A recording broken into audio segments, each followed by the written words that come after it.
What's up, guys? Welcome back. You're here for the Denver 2024, obviously, debrief. The show, you've heard this 5 times previously. The show was great. We loved it. The wild cards for us were, they did bitch. I'm not sure if I've ever heard that live. Little brother, I'm sure, can correct me on that. They did Wild Horses. Keith did his 3 songs, and then Mick did his 2 songs in encore, so they put back in Sweet Sounds of Heaven. The crowd, in my humble estimation, I think of all 6 shows we saw, Denver takes whatever, the prize, the cake or whatever. They were awesome. They were totally into it.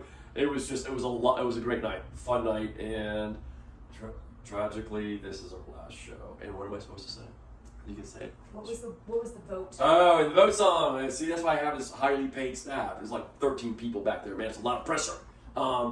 They did Let It Bleed. We wanted to hear Sweet Virginia, but whatever. All right, guys. See you.